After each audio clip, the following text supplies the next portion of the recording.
Hello student, कैसे हैं आप लोग। आशा करते हैं कि आप लोग बिल्कुल ठीक होंगे, मस्त होंगे और पढ़ाई में पूरी तरह से लगे होंगे। आज हम लोग देखेंगे कक्षा 12 का बहुत इंपॉर्टेंट चीज देखेंगे, गाउस का प्रमेय। गाउस का प्रमेय देखेंगे, बहुत इंपॉर्टेंट टॉपिक होता है गाउस का प्रमेय। गाउस या कहीं कहीं बुक में लिखा गया गॉस का प्रमेय भी लिखा है। गॉस का प्रमेय, प्रमेय देखना है। गॉस का प्रमेय या गॉस का प्रमेय देखना हमको। इसमें देखिए क्या होता है, इसको जानने के पहले पहले हमको क्या करना है, कुछ डिफिनेशन इसके है, कुछ डिफिनेशन को जानना जरूरी होता है ना। कुछ छोटे छोटे डिफिनेशन है जिनको जानना जरूरी होता है। जैसे मान लीजिए आपसे ये पूछा जाएगा या आपको इस चीज की जानकारी होनी चाहिए कि वैद्युत फ्लक्स क्या होता है। वैद्युत फ्लक्स, वैद्युत फ्लक्स किसे कहते हैं। वैद्युत फ्लक्स, वैद्युत फ्लक्स क्या होता है, इसको इलेक्ट्रिक फ्लक्स बोलते हैं। इलेक्ट्रिक फ्लक्स क्या होता है ना, इलेक्ट्रिक फ्लक्स, इलेक्ट्रिक फ्लक्स क्या होता है। वैद्युत फ्लक्स हम लोग किसे कहते हैं। सबसे इसके वैद्युत फ्लक्स को जानने के लिए आपको वैद्युत क्षेत्र जानना होगा। वैद्युत क्षेत्र क्या होता है, पिछले वीडियो में बताया गया है। वैद्युत क्षेत्र क्या होता है, किसी आवेश के चारों तरफ का वह क्षेत्र होता है जिसमें कोई अदर आवेश, दूसरा आवेश, परीक्षण आवेश अगर लेके आएंगे या तो वो आकर्षण बल का अनुभव करेगा या तो क्या करेगा, प्रतिकर्षण बल का अनुभव करेगा। अगर उस क्षेत्र के बाहर चले जाते हैं तो आकर्षण या प्रतिकर्षण बल नहीं लगेगा। तो वही जो क्षेत्र होता है, आवेश के चारों तरफ का वह क्षेत्र होता है, उसी क्षेत्र को हम लोग क्या कहते हैं, वैद्युत क्षेत्र कहते हैं। फिर आपसे एक चीज पूछा जाता है वैद्युत बल रेखा क्या होता है। वैद्युत बल रेखाएं क्या होती हैं। वैद्युत बल रेखाएं, देखिए वैद्युत बल रेखाएं क्या होती हैं। वैद्युत बल रेखाएं वह निष्कोण व काल्पनिक रेखाएं होती हैं जो वैद्युत क्षेत्र का अविरत रूप से, कंटिन्यूअस, जो वैद्युत क्षेत्र का अविरत रूप से क्या करती हैं, प्रदर्शन करती हैं। जो वैद्युत क्षेत्र की दिशा क्या होती है, जो परीक्षण आवेश की दिशा होती है, धन परीक्षण आवेश की जो दिशा होती है वही वैद्युत क्षेत्र की दिशा होती है। देखिए अगर मान लो यहाँ पे धनात्मक कोई आवेश है, इसके पास अगर हम लोग कोई परीक्षण आवेश Q0 लेके आएंगे, परीक्षण आवेश हमेशा धनात्मक होता है, जब इसको लेके आएंगे ये किधर भागेगा, ये इधर को भागेगा ना, इधर को भागेगा। तो यानी इसी की जो दिशा होगी, परीक्षण आवेश जिधर भागेगा वही वैद्युत क्षेत्र की दिशा होती है ना, वही वैद्युत क्षेत्र की दिशा होगी। यानी धन आवेश से जो वैद्युत क्षेत्र होगा ये बाहर की तरफ होता है। अगर मान लीजिए ये ऋण आवेश हो, ये ऋण आवेश होगा, अगर ऋण आवेश होगा इसके पास कोई परीक्षण आवेश हम लोग लेके आएंगे, धन परीक्षण आवेश, ये आकर्षित होगा इसकी तरफ, इसकी तरफ क्या होगा, ये आकर्षित होगा। यानी वैद्युत बल रेखाएं ऋण आवेश की तरफ आती हैं और धन आवेश से दूर जाती है नहीं। मान लीजिए यहाँ पे धन आवेश है तो वैद्युत बल रेखाएं कहाँ होंगी, इसकी बाहर की तरफ होती है नहीं। यही वैद्युत बल रेखाएं हैं जिस पर परीक्षण आवेश क्या करता है, गमन करता है। परीक्षण आवेश इसी पे चलेगा ना, जिधर जिधर परीक्षण आवेश जाएगा वही वैद्युत बल रेखाएं होती हैं। ये निष्कोण होती हैं और क्या होती हैं, काल्पनिक होती हैं। काल्पनिक क्यों होती हैं, क्योंकि अगर कोई चार्ज पार्टिकल रख दिया जाए उससे जो बल रेखाएं निकलेंगी वो दिखेंगी नहीं, खाली एक क्या है, कल्पना है।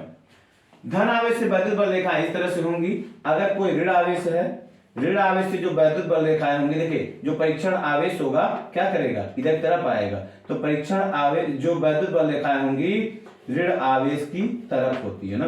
तो इसको ध्यान में रखेंगे कि जो वैद्युत बल रेखाएं होती है धन आवेश से क्या होती है, बाहर की तरफ होती हैं, और ऋण आवेश से किधर होती हैं, अंदर की तरफ, ऋण आवेश की तरफ होती हैं। तो वैद्युत बल रेखाएं क्या होती है, वो निष्कोण व काल्पनिक रेखाएं होती हैं जो वैद्युत क्षेत्र का क्या करती हैं, अविरत रूप से क्या करती है, प्रदर्शन करती हैं। अविरत रूप से प्रदर्शन मतलब अगर यहाँ पे वैद्युत बल रेखा बना हुआ है तो यहाँ पे वैद्युत क्षेत्र है। तो इस तरह से क्या होता है, ये वैद्युत बल रेखाएं होती हैं। वैद्युत बल रेखाओं के कुछ गुण होते हैं। जो वैद्युत बल रेखाएं होती हैं वो निष्कोण होती हैं और क्या होती है, काल्पनिक होती हैं। वैद्युत बल रेखाएं एक दूसरे को कभी क्या नहीं करती, काटती नहीं है। वैद्युत बल रेखाएं एक दूसरे को नहीं काटेंगी। क्यों नहीं काटेंगी, क्योंकि वैद्युत बल रेखाओं के किसी भी बिंदु पे अगर हम लोग स्पर्श रेखा खींचते हैं तो क्या करता है, वैद्युत क्षेत्र की दिशा को बताता है। ये वैद्युत क्षेत्र की दिशा हुआ। मान लो इस बिंदु पर स्पर्श रेखा खींचे, इस बिंदु पर स्पर्श रेखा खींचेंगे, ये यहाँ पे वैद्युत क्षेत्र की दिशा को बताएगा, वैद्युत क्षेत्र की दिशा को बताएगा। जहां पे भी हम लोग क्या करेंगे, स्पर्श रेखा खींच देंगे, उस बिंदु पर वो स्पर्श रेखा क्या करेगी, वैद्युत क्षेत्र की दिशा को बताएगी। अब यहाँ पे अगर मान लीजिए हम लोग कटान बिंदु पे खींचा जाए, एक स्पर्श रेखा इधर हो जाएगी, एक स्पर्श रेखा इधर हो जाएगी। अब यहाँ पे दो दो स्पर्श रेखाएं हो गई। एक ही बिंदु पर वैद्युत क्षेत्र की दो दिशा नहीं हो सकती है। कैसे होगी भाई, इधर जाएगी, इधर जाएगा परीक्षण आवेश की, इधर जाएगा। एक ही बिंदु पर दो डायरेक्शन में जा नहीं सकता है, या तो इधर जाएगा या तो इधर जाएगा।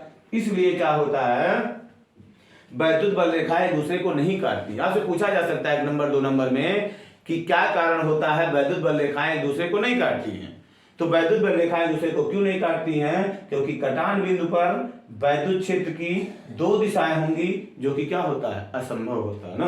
तो पहला गुण तो ये हो जाएगा कि वैद्युत बल रेखाएं एक दूसरे को नहीं काटती हैं। दूसरा गुण हो जाता है, जहां पे वैद्युत बल रेखाएं पास पास होंगी, जहां पास पास होंगी वहां वैद्युत क्षेत्र क्या होगा, तीव्र होता है। लिख लीजिएगा इसको, गुण पूछा जा सकता है आपसे। जहां पे पास पास होंगी वहां तीव्र होगा, जहां पे वैद्युत बल रेखाएं दूर दूर होंगी वहां पे वैद्युत क्षेत्र क्या होता है, कम होता है ना। वहां वैद्युत क्षेत्र की तीव्रता क्या होती है, कम होती है। जहां वैद्युत बल रेखाएं दूसरे के समांतर होती हैं वहां वैद्युत क्षेत्र क्या होता है, एक समान होता है। यहाँ पे वैद्युत क्षेत्र क्या हो जाएगा, एक समान होगा। यहाँ पे भी समान होगा लेकिन तीव्र होगा, यहाँ पे भी समान होगा लेकिन इससे क्या होगा, कमजोर होगा ना। तो यहाँ पे वैद्युत क्षेत्र क्या होगा, कम होगा। इस तरह से 4-5 गुण होते हैं। जो वैद्युत बल रेखाएं होती हैं धनावेश से निकलती हैं, जाती कहाँ है, ऋणावेश की तरफ जाती हैं। इस तरह से इनके गुण को आप क्या करेंगे, याद करके रखेंगे। तो वैद्युत बल रेखा क्या होता है, इसको आप डिफिनेशन इसका लिख लीजिएगा। वैद्युत बल रेखाएं क्या होती हैं, वह निष्कोण व काल्पनिक रेखाएं होती हैं जो वैद्युत क्षेत्र का अविरत रूप से, कंटिन्यूअस रूप से क्या करती हैं, प्रदर्शन करती हैं। इसको आप डिफिनेशन लिख लीजिएगा, ठीक है। अब हम लोग देखते हैं वैद्युत फ्लक्स क्या होता है। नहीं, वैद्युत फ्लक्स किसे कहते हैं, वैद्युत फ्लक्स किसे कहते हैं, वैद्युत क्षेत्र में रखे किसी काल्पनिक पृष्ठ से। पहली बात तो वैद्युत क्षेत्र ही काल्पनिक है। अगर उसमें किसी पृष्ठ को हम किसी पृष्ठ की कल्पना करें तो वो भी क्या होना, वो भी क्या, जो पृष्ठ रखे हैं वो भी क्या होगा, काल्पनिक होगा। तो वैद्युत क्षेत्र में रखे किसी काल्पनिक पृष्ठ से होकर गुजरने वाली वैद्युत बल रेखाओं की संख्या को देखिए, मान लीजिए यहां से तमाम ऐसे वैद्युत बल रेखाएं गुजर रही हैं ना, वहां से ऐसे ऐसे ऐसे ऐसे ऐसे, ऐसे गुजर रही हैं। इसमें क्या करना, हम लोग कोई पृष्ठ रख दे, ऐसे पृष्ठ रख दे तो कुछ वैद्युत बल रेखाएं क्या करेंगी, इसमें से गुजरेंगी। मान ली वैद्युत बल रेखा इधर से इधर जा रही है, नहीं इधर से जा रही है, कुछ उधर से निकल गई, कुछ इधर से निकल गई, कुछ इसको भी पार करेंगी। तो जो वैद्युत बल रेखाएं इस पृष्ठ को पार करती हैं उन्हीं बल रेखाओं को हम लोग क्या कहते हैं, इस पृष्ठ से बद्ध वैद्युत फ्लक्स कहते हैं ना। तो डिफिनेशन कैसे लिखोगे, वैद्युत फ्लक्स का डिफिनेशन कैसे लिखेंगे कि वैद्युत क्षेत्र में रखे किसी काल्पनिक, वैद्युत क्षेत्र के लंबवत, आप समझ लो, वैद्युत क्षेत्र के लंबवत रखे किसी काल्पनिक पृष्ठ से, क्षेत्र इधर है, इसके लंबवत रखे किसी काल्पनिक पृष्ठ से होकर गुजरने वाली वैद्युत बल रेखाओं की संख्या को, इसमें से जितनी बल रेखाएं गुजरेंगी वही इस पृष्ठ से बद्ध क्या होगा, वैद्युत फ्लक्स होगा। डिफिनेशन कैसे लिखेंगे, वैद्युत क्षेत्र में रखे किसी काल्पनिक पृष्ठ से होकर गुजरने वाली वैद्युत बल रेखाओं की संख्या को उस पृष्ठ से बद्ध वैद्युत फ्लक्स कहते हैं। तो ये डिफिनेशन आप इसको लिख के रखेंगे ना। यहाँ वैद्युत फ्लक्स आप याद करके रखोगे तो हम लोग आगे पढ़ेंगे चुंबकीय फ्लक्स, सेम डिफिनेशन ऐसे ही होगा। वहां पे चुंबकीय बल रेखा होगा, सेम चीजें वहां पे भी होंगी। तो यहाँ पर अगर आपका क्लियर रहेगा तो वहां क्लियर हो जाओगे ना। चलिए ठीक है, अब हम लोग देखते हैं वैद्युत फ्लक्स तो हो गया। जैसे मान लीजिए यहां से क्या हो रही, कई वैद्युत बल रेखाएं ऐसे गुजर रही हैं, ऐसे वैद्युत बल रेखाएं गुजर रही हैं। इसके लंबवत अगर हम लोग कोई काल्पनिक पृष्ठ ऐसे रख देते हैं तो जितनी बल रेखाएं इसमें से गुजरेंगी उन्हीं को हम लोग क्या कहेंगे, इस पृष्ठ से बद्ध क्या कहेंगे, वैद्युत फ्लक्स कहते हैं ना। ठीक रहेगा, वैद्युत फ्लक्स कहते हैं। अब वैद्युत बल रेखाएं बहुत पास ऐसे ऐसे ऐसे ऐसे तमाम गुजरेंगी, ये काटेंगी नहीं एक दूसरे को, लेकिन तमाम वैद्युत बल रेखाएं गुजरती हैं।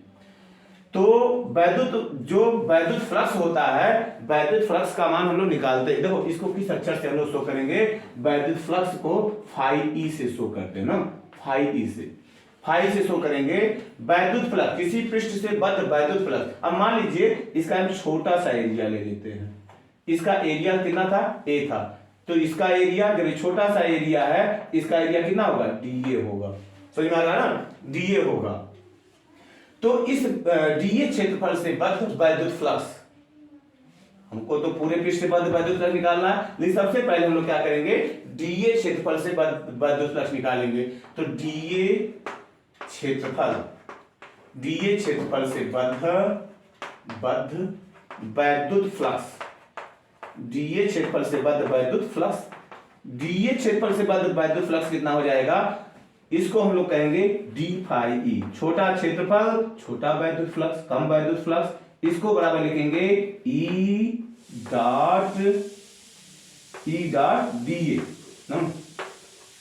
वैद्युत क्षेत्र और क्षेत्रफल सदिश के अदिश गुणनफल के क्या होता है, बराबर होता है। जो वैद्युत फ्लक्स होता है, वैद्युत क्षेत्र और क्षेत्रफल सदिश, इसको क्षेत्रफल सदिश कहते हैं ना, क्षेत्रफल सदिश, वैद्युत क्षेत्र और क्षेत्रफल सदिश के अदिश गुणनफल के क्या होता है, ये बराबर होता है कौन, वैद्युत फ्लक्स ना। अब इतना हो जाएगा, तो हमको तो ये डी फाई ई निकला किससे बद्ध हो गया, ये डीए क्षेत्रफल से बद्ध हो गया। अगर पूरे पृष्ठ से बद्ध हमको निकालना वैद्युत फ्लक्स, तो क्या करेंगे, पूरे पृष्ठ से, पूरे काल्पनिक पृष्ठ से, पूरे काल्पनिक पृष्ठ से बद्ध वैद्युत फ्लक्स कितना हो जाएगा, वैद्युत फ्लक्स, पूरे काल्पनिक पृष्ठ से बद्ध वैद्युत फ्लक्स कितना हो जाएगा, फाई ई बराबर कितना हो जाएगा, इसको लिखेंगे सरफेस इंटीग्रल, इसको बोलते हैं ना, समतलीय समाकलन, इसको सरफेस इंटीग्रल बोलेंगे। तो surface integral of E dot DA, नहीं ई डॉट डीए, आपको ये याद करके रखने की कोई जरूरत नहीं है, इसको कौन सा समाकलन कहते हैं ना, आप खाली समाकलन का चिन्ह याद करके रखेंगे, ये हो जाएगा फाई ई बराबर हो जाएगा ई डॉट डीए होता है, ई डॉट डीए। ये पूरे पृष्ठ से बद्ध क्या हो जाएगा, वैद्युत फ्लक्स आपका हो जाएगा। अब यदि क्या हो, ई व डीए के बीच का कोण कितना हो, यदि क्या हो, यदि ई तथा डीए से के बीच का कोण कितना हो, थीटा हो, के बीच का कोण कितना हो, थीटा हो, तो कितना हो जाएगा, तो देखिए, तो ये जो आपका निकलेगा फाई ई बराबर हो जाएगा, फाई ई बराबर हो जाएगा surface integration of E dot DA, A dot D को देखो, फर्स्ट ईयर हम लोग पढ़े थे, ए डॉट बी बराबर होता है ए बी cos थीटा। तो यहां पे क्या हो जाएगा आपका, E D A cos theta हो जाएगा, ठीक। अब यहां पे ई cos थीटा, ई क्या हो जाएगा और cos थीटा क्या हो जाएगा, बाहर आ जाएगा, ई cos थीटा, और बचेगा कौन, डीए। अब देखिए, अगर हम लोग क्या करते हैं, डीएक्स का समाकलन करते हैं, डीएक्स का अगर समाकलन करते हैं यक्स आता है, dt का समाकलन करते हैं t आता है, तो जब dA का समाकलन करेंगे कितना आएगा, a आएगा। इसलिए आपका क्या हो जाएगा, देखिए, इसलिए कितना हो जाएगा आपका, dA का समाकलन हो जाएगा बराबर ये हो जाएगा ई ए cos थीटा हो जाएगा। तो फाई ई बराबर हो जाएगा ई ए cos थीटा, ये ध्यान रखेंगे आप ना, ये हो जाता है ई ए cos थीटा होता है। अगर मान लीजिए, जैसे मान लो ये कोई क्षेत्र था, इसका क्षेत्रफल सदिश इधर को था और जो वैद्युत क्षेत्र था इधर को था, बीच का कोण कितना था, थीटा था, नहीं, ये डीए था और वैद्युत क्षेत्र किधर था, इधर था ना। उस अवस्था में ये फार्मूला हम लोग लगाएंगे। अब यहाँ पे कुछ कंडीशंस होते हैं, नहीं, कंडीशंस क्या होते हैं, कुछ कंडीशंस होते हैं, कुछ कंडीशन क्या हो जाएंगे आपके, जैसे यदि क्या हो जाए, यदि थीटा बराबर कितना हो जाए, 0, थीटा माने इस पर खींचा गया जो लंब है, मान लो वैद्युत क्षेत्र किधर है, वैद्युत क्षेत्र इस साइड से इस साइड तक, वैद्युत क्षेत्र मान लो इधर जा रहा है, नहीं वैद्युत क्षेत्र इधर जा रहा है, इस पर जो हम लोग परपेंडिकुलर खींचे, परपेंडिकुलर माने हो गया पृष्ठ पर परपेंडिकुलर ये हुआ, नहीं तो जब ये हुआ, अब एक चीज देखिए, जब ये हुआ तो इसके ऊपर जो हम लोग क्या करेंगे, लंब खींचेंगे, तो लंब का डायरेक्शन है इधर को है, वैद्युत क्षेत्र का भी डायरेक्शन उधर है। बात समझ में आ रहा नहीं आ रहा? इसका पृष्ठ, इस तल का जो पृष्ठ है वो तो वैद्युत क्षेत्र के क्या है, लंबवत है। देखिए वैद्युत क्षेत्र क्या हो रहा है, इधर से जा रहा है, ऐसे ऐसे जा रहा है, यानी इसके पृष्ठ के क्या वैद्युत क्षेत्र लंबवत है ऐसे।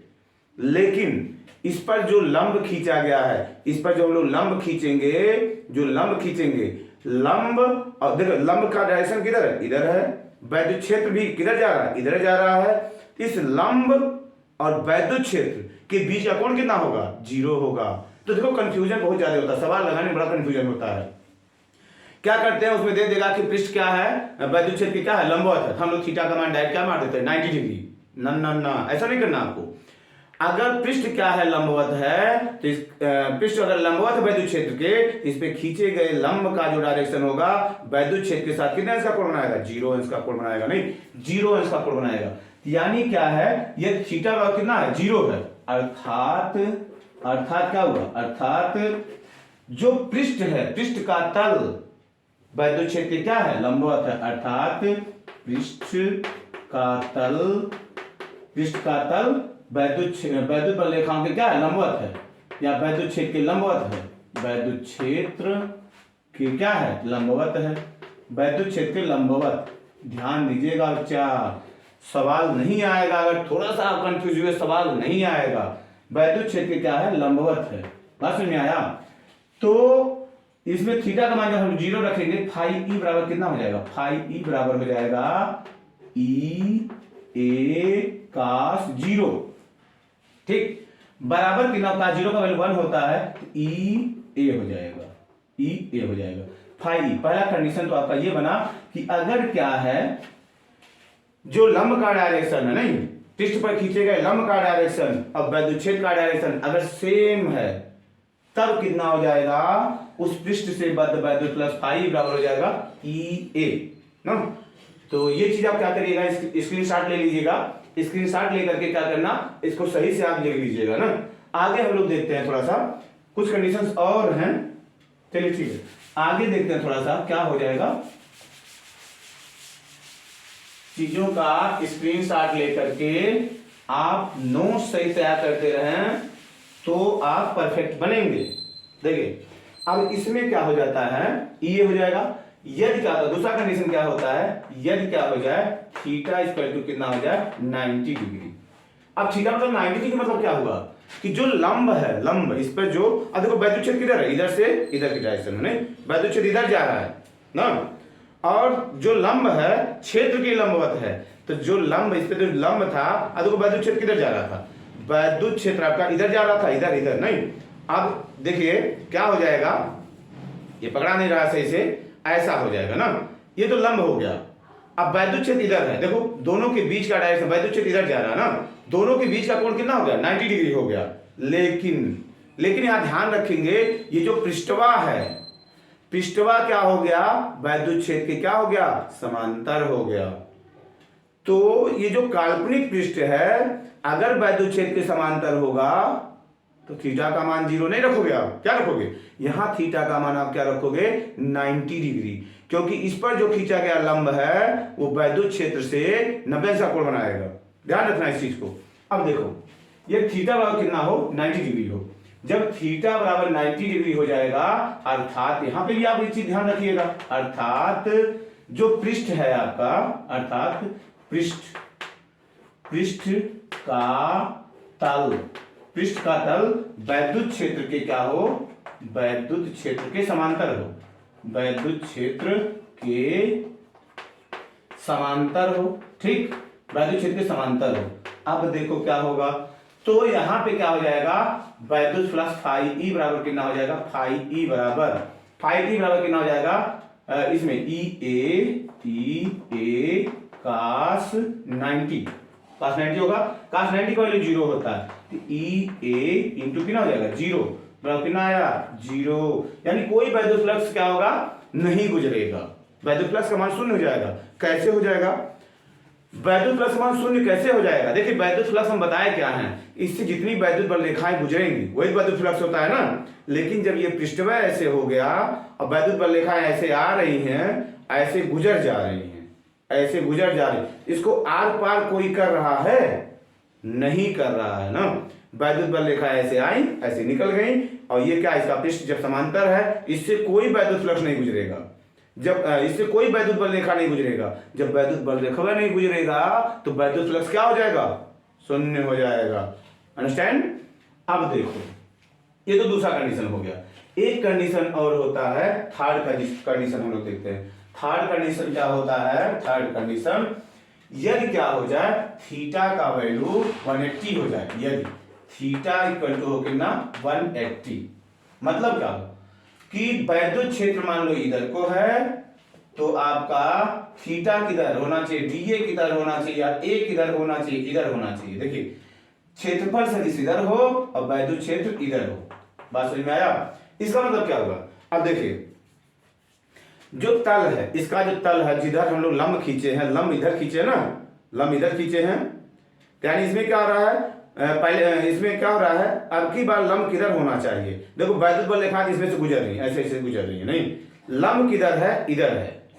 अगर लंब इधर है वैद्युत बल रेखा इधर से आ रही हैं तो वैद्युत फ्लक्स का मान कितना होगा? देखिए इसमें क्या होगा, इसका तल तो लंबवत है लेकिन जो इस पर अभिलंब खींचा गया है क्षेत्र के विपरीत है। क्षेत्र देखो अभिलंब की दिशा क्या होगी, अभिलंब की दिशा इधर है ना, अभिलंब की दिशा इधर है, क्षेत्र की दिशा इधर है, तो दोनों के बीच यानी वैद्युत बल रेखा इसमें क्या कर रही है प्रवेश कर रही है। नहीं देखिए क्या होगा, तो यहां पे कितना हो जाएगा थीटा का वैल्यू जब 180 होगा तो फाई ई का वैल्यू कितना हो जाएगा, फाई ई बराबर हो जाएगा ई ए कास कितना, कास यहां पे 180 हो जाएगा, कास 180 का मान कितना होता है -1 होता है, ये बराबर हो जाएगा -ई ए। नहीं तो वैद्युत फ्लक्स का मान क्या हो जाएगा ऋणात्मक हो जाएगा, वैद्युत फ्लक्स का मान ऋणात्मक हो जाएगा।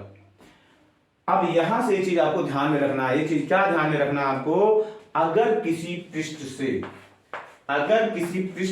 से वैद्युत बल रेखाएं क्या हो रही है बाहर निकल रही हैं ना, वैद्युत बल रेखाएं अगर बाहर निकल रही हैं तो इधर देखो ये तो वैद्युत बल रेखाएं होंगी, वैद्युत बल रेखाएं होंगी, क्षेत्रफल सदिश भी उधर होगा, ये डीए होगा, क्षेत्रफल सदिश भी उधर होगा। तो अगर वैद्युत बल रेखाएं बाहर निकल रही हैं तो यहां फाई ई वैद्युत फ्लक्स का मान धनात्मक होगा ना, वैद्युत फ्लक्स कितना होगा धनात्मक।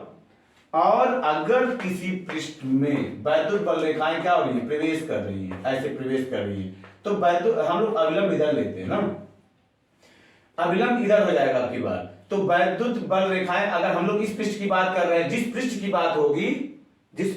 बात होगी हम इस पृष्ठ की बात कर रहे हैं, निश्चित है जिस पृष्ठ की बात होगी अभिलंब उसी पे खींचते हैं। यहां इस पृष्ठ से निर्गत हम लोग देखे थे तो अभिलंब उधर था, यानी क्षेत्रफल सदिश उधर था। अब इस पृष्ठ की बात कर रहे हैं तो क्षेत्रफल इधर होगा और वैद्युत बल रेखाएं इधर होंगी, तो यहाँ पे फाई ई का मान क्या होता है निगेटिव होता है, ऋणात्मक होता है ना, ऋणात्मक होगा। तो क्या मतलब समझे आप, तो ये चीज ध्यान रखिएगा, अगर किसी पृष्ठ में वैद्युत बल रेखाएं प्रवेश कर रही हैं तो वैद्युत फ्लक्स कितना होगा ऋणात्मक होगा। अगर किसी पृष्ठ से वैद्युत बल रेखाएं बाहर निकल रही हैं तो वैद्युत फ्लक्स कितना होगा धनात्मक होगा। बात समझ में आया ना, ये चीज ध्यान रखेंगे, इसका भी यूज हम लोग सवाल लगाने में करेंगे, तो इन चीजों को आप रखेंगे दिमाग में रखेंगे ना। तो इस तरह से ये चीजें हो गई आपकी, इसका भी स्क्रीनशॉट लेकर के आप क्या करेंगे चीजों को कंप्लीट करेंगे। चलिए हम लोग नेक्स्ट चीज देखते हैं, एक और चीज पूछा जाता है बंद पृष्ठ क्या होता है, बंद पृष्ठ हम लोग किसे कहते हैं, बंद पृष्ठ किसे कहते हैं,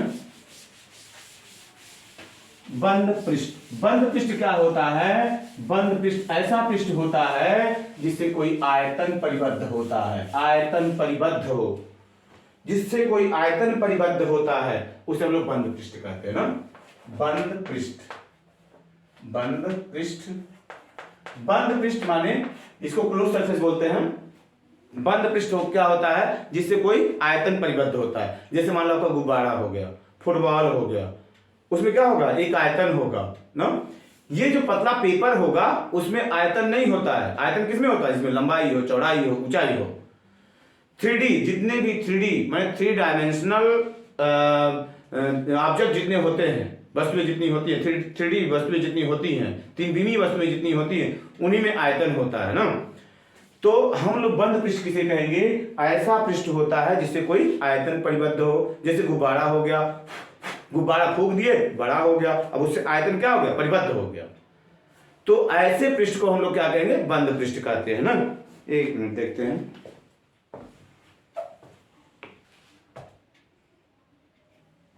देखिए, उसे हम लोग बंद पृष्ठ कहते हैं ना, वो बंद पृष्ठ हो जाता है। फिर आपसे पूछा जाता है, अब तो इतना चीज देखो आ गया, वैद्युत फ्लक्स का विमीय सूत्र भी पूछा जाता है। तो आप लोग देख लीजिएगा, फाई ई बराबर कितना होता है? ई ए होता है ना, ई ए होता है। तो ई ए, ई बराबर कितना होता है? एफ अपान क्यू होता है, इंटू कितना हो जाएगा? ए। हम कहे हैं बल का विमीय सूत्र आप याद करके रखोगे, एम एल की पावर कितना होता है? -2 होता है। और क्या होता है? ml की पावर -2 होता है। Q बराबर आई टी होता है, I का A हो जाएगा, T का T हो जाएगा, और एरिया का कितना होता है? L²। ये एरिया है, ध्यान रखिएगा ना। ये धारा का विमीय सूत्र है।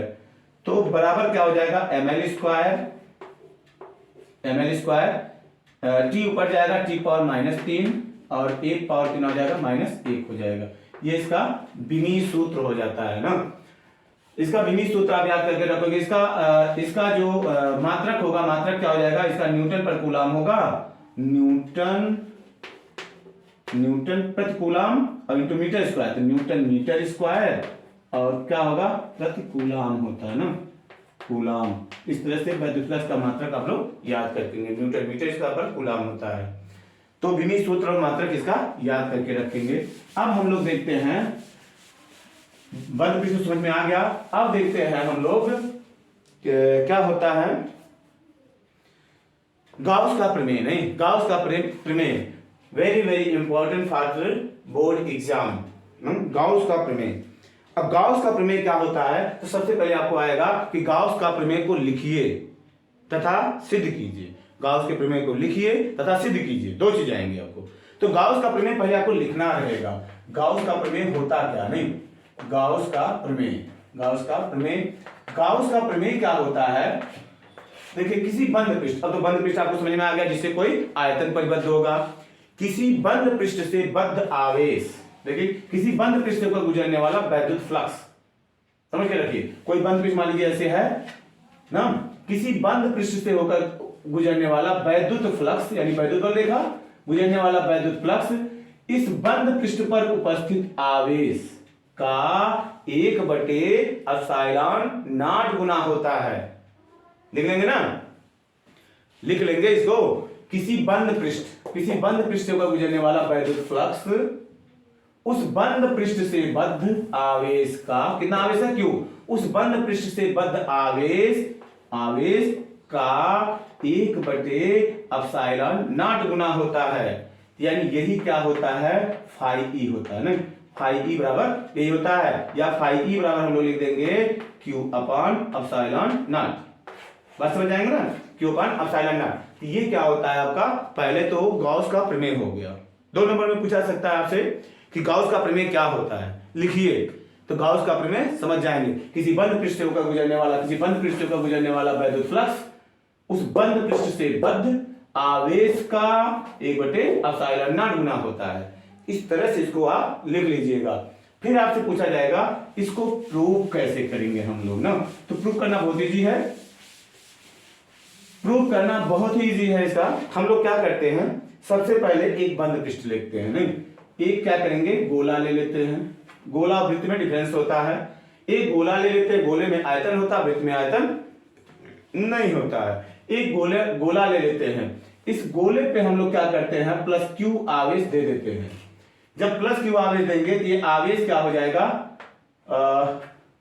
पूरे पृष्ठ पे क्या हो जाएगा, एक समान रूप से वितरित हो जाएगा ना। या तो क्या करें इसको हम लोग, देखिए एक काम करते हैं, +Q आवेश को हम लोग क्या करेंगे, इसके अंदर कहीं पे भी हम लोग रख देंगे, जो नहीं केंद्र पे कहीं पे भी हम लोग रख देंगे। Q है ना, ये Q है। ये जो Q आवेश होगा, Q क्या होता है, धनात्मक आवेश होता है ना। तो हम लोग क्या करेंगे इसमें, अब इससे जो वैद्युत बल रेखाएं निकलेंगी, देखो चारों दिशाओं में निकलेंगी, चारों दिशाओं, ये समझ लीजिए बल्ब है, बल्ब से जो रोशनी निकलेगी चारों दिशाओं में निकलेगी, और वो रोशनी क्या होगी, बाहर जाएगी, क्योंकि ये प्लस आवेश है इसलिए बाहर जाएंगी ना। तो यहाँ से वैद्युत बल रेखाएं क्या होती हैं, बाहर की तरफ ऐसे निकलती रहती है ना। वैद्युत बल रेखाएं या वैद्युत फ्लक्स इनको कहते हैं, सब बाहर निकलती रहती हैं। हम लोग क्या करते हैं, यहाँ पे इसका क्या करते हैं, स्मॉल एरिया ले लेते हैं, स्मॉल एरिया डीए। इसका एरिया कितना है, ए है, इसका रेडियस कितना है, मान लो इसका केंद्र यहाँ पे है, इसका रेडियस कितना है, आर है। अब यहाँ पे हम लोग क्या करेंगे, स्मॉल एरिया ले लिए कितना, डीए, डीए ले लिए ना, डीए। जब डीए लिए तो इसका डीए क्षेत्रफल इधर को होगा। जब क्या है, जो इसमें आवेश रखा गया है, आवेश के कारण जो वैद्युत क्षेत्र होगा त्रिज्यतः बाहर की तरफ होगा, यानी वैद्युत क्षेत्र का भी डायरेक्शन किधर होगा, उधर होगा, त्रिज्यतः बाहर की तरफ होगा ना। जब कोई गोला हम लोग लेते हैं, गोले के केंद्र पर अगर हम लोग क्या करें, आवेश को मान लेते हैं, गोले के केंद्र पर ही मान लेते हैं, गोले के केंद्र पर अगर रखा गया है, तो यहां से जो वैद्युत बल रेखाएं निकलेंगी त्रिज्यतः क्या होंगी, बाहर की तरफ ऐसे निकलेंगी, यहां से निकलेंगी ना, त्रिज्यतः बाहर की तरफ निकलती हैं वैद्युत बल रेखाएं।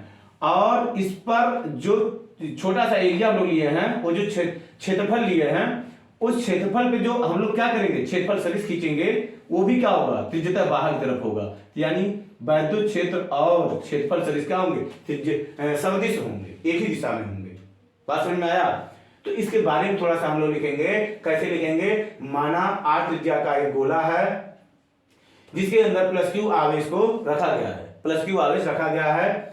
जब प्लस क्यू आवेश रखा गया है तो इसके केंद्र पे रखा गया है, प्लस क्यू आवेश जो होगा, प्लस क्यू आवेश से निकलने वाली वैद्युत बल रेखाएं गोले से त्रिज्यतः क्या करेंगी, बाहर की तरफ निकलती हैं।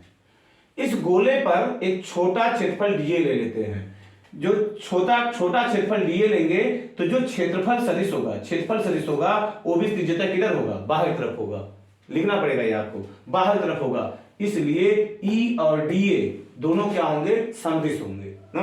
यहां हम लिख देते हैं, बाकी चीज आप लिखिएगा, यहां लिखते हैं चित्रानुसार क्या हो जाएगा, चित्रानुसार, चित्रानुसार ई वैद्युत क्षेत्र ई तथा डीए, ई तथा डीए दोनों क्या होंगे, समदिश होंगे, दोनों समदिश होंगे, समदिश होंगे। समदिश हो गए तो क्या हुआ, समदिश होंगे। अगर ये समदिश हो गए तो क्या हुआ, थीटा का मान कितना हो जाएगा, 0। इसलिए फाई ई बराबर हो जाएगा, फाई ई इस पृष्ठ से बद्ध कुल वैद्युत फ्लक्स, इसलिए इस पृष्ठ से बद्ध, इसलिए इस पृष्ठ से बद्ध कुल वैद्युत फ्लक्स, कुल वैद्युत फ्लक्स, कुल वैद्युत फ्लक्स, कुल वैद्युत फ्लक्स कितना हो जाएगा, वैद्युत फ्लक्स फाई ई बराबर हो जाएगा कितना, बराबर, इसको क्लोज सरफेस इंटीग्रेशन बोलते हैं। अगर पृष्ठ रहेगा, चद्दर रहेगा, तो वहां पे हम लोग पृष्ठीय समाकलन ऐसे लिखेंगे नहीं। और अगर क्या होता है, बंद पृष्ठ रहेगा, इसको हम लोग बंद पृष्ठ समाकलन बोलते हैं, या क्लोज सरफेस इंटीग्रेशन इसको बोलते हैं ना। Close surface integration of E dot कितना हो जाएगा, डीए, ई डॉट डीए हो जाएगा, बराबर close surface integration of E dot DA को लिखेंगे ई डीए कॉस 0 अंश हो जाएगा, थीटा का मान कितना हो जाएगा, 0, तो बराबर हो जाएगा close surface integration of E DA हो जाएगा ना। ई बाहर आ जाएगा, देखो फाई ई बराबर हो जाएगा, फाई ई बराबर ई बाहर हो गया, क्लोज सरफेस इंटीग्रेशन ऑफ क्या बचा, डीए ना, डीए हो जाएगा। अब बिंदु आवेश के कारण वैद्युत क्षेत्र निकालना हम लोग जानते हैं। बिंदु आवेश कारण r दूरी पर स्थित बिंदु पर वैद्युत क्षेत्र की तीव्रता का सूत्र होता है E बराबर 1/4 pi epsilon not into Q अपान कितना होता है, R होता है, नहीं R स्क्वायर होता है, Q अपान R स्क्वायर, ठीक। और डीए क्या है, इस गोले का टोटल क्षेत्रफल है, टोटल क्षेत्रफल ये निकलेगा ना, तो गोले का क्षेत्रफल कितना होता है, 4 पाई आर स्क्वायर, ये R स्क्वायर यहां कट गया, पाई 4 पाई यहां से कट गया, नहीं 4 पाई पूरा कट गया यहां से, तो तो बचा कितना, Q upon epsilon not, Q upon epsilon not, यानी फाई ई बराबर यही बचा। यही क्या है आपका गाउस प्रमेय है, यही गाउस का क्या है प्रमेय है। इस तरह से आपको क्या करना है, इस प्रमेय को खूब बढ़िया याद करके रखना। ये प्रमेय क्या होता है, बार बार पूछा जा सकता है ना, बार बार पूछा जाता है, गाउस का प्रमेय बार बार पूछा जाता है। अब एक चीज देखो, कुछ कंडीशन इसमें भी याद रखेंगे, कंडीशन याद रखेंगे। अगर क्या होगा आपको एग्जाम में याद रहेगा तो लिखिएगा, नहीं याद रहेगा तो मत लिखिएगा, कोई मतलब नहीं निकलेगा, लिख देंगे और बेटर रहेगा। देखिए जब एग्जाम की कॉपी लिखी जाती है तो जहां तक हो सके यथासंभव आप क्या करिए, कुछ एक्स्ट्रा चीजें करिए, जिससे जो कॉपी चेकर होता है उसको वो इम्प्रेस्ड होगा। जब कॉपी चेकर इम्प्रेस्ड होगा तो छोटी मोटी गलती जो रहता है वो अवॉइड करके आपको नंबर दे देता है। लेकिन पता चला कि आप ऐसे लिख दिए हैं, कॉपी को ऐसे लिख दिए हैं, तो वो झल्ला जाता है ना, झन्ना करके क्या करता है, सब अटमिट कट करके आपको दे देगा नंबर, ऐसे वैसे जैसे कुछ दे देगा ना। तो ध्यान रखेंगे इस चीज को, कॉपी को बहुत सुंदर लिखेंगे, बहुत सुंदर लिखेंगे, कुछ एक्स्ट्रा चीजों को लिखेंगे। कंडीशन देखिए, कंडीशंस क्या हो सकते हैं इसमें, कंडीशंस क्या होता है कि यदि Q के स्थान पर यदि ये जो गौसियन, इसको गौसियन पृष्ठ में, बंद पृष्ठ को हम लोग क्या बोलते हैं गौसियन पृष्ठ। यदि क्या होता है पृष्ठ के अंदर, पृष्ठ देखो पहला नंबर, पृष्ठ के अंदर क्या हो Q1 Q2 Q3 dot dot dot dot आवेश हो ना, आवेश हो तब क्या होगा, आवेश हो तो क्या होगा, तो क्या हो जाएगा। अब देखो Q1 के कारण मान लो वैद्युत फ्लक्स φ1 होगा, कोई निकलेगा। Q2 के कारण कितना होगा φ2 होगा, Q3 के कारण कितना होगा φ3 होगा। तो इन आवेशों के कारण, इन आवेशों के कारण, आवेशों के कारण, इन आवेशों के कारण वैद्युत फ्लक्स, इन आवेशों के कारण वैद्युत फ्लक्स कितना हो जाएगा, वैद्युत फ्लक्स, वैद्युत फ्लक्स कितने कितने होंगे φ1 φ2 φ3 डॉट डॉट डॉट होगा नहीं। इसलिए कुल वैद्युत फ्लक्स कितना होगा, स्क्रीनशॉट ले लीजिएगा, हम इसको इरेज कर रहे हैं ना, ठीक, स्क्रीनशॉट ले लीजिएगा। अब देखो क्या होगा, यहां पे क्या हो जाएगा φ1 φ2 φ2 अगर हो तो कुल वैद्युत फ्लक्स कितना होगा, तो पृष्ठ से बद्ध कुल वैद्युत फ्लक्स, पृष्ठ से बद्ध कुल वैद्युत फ्लक्स, कुल वैद्युत फ्लक्स, ये अदिश राशि होता है, बीजगणित का नियम लगाएंगे। वैद्युत फ्लक्स, वैद्युत फ्लक्स अदिश राशि है ना, हम लोग क्या लगाएंगे, बीजगणित का साधारण नियम। इस जेब में कितना रुपया, 10 रुपया, 5, इस जेब में 5 रुपया, इस जेब में 8 रुपया, इस जेब में 7 रुपया, इस जेब में 9 रुपया, तो कुल कितना रुपया, सब पैसों को क्या करेंगे, जोड़ देंगे, क्योंकि सदिश नहीं है, क्या है अदिश है।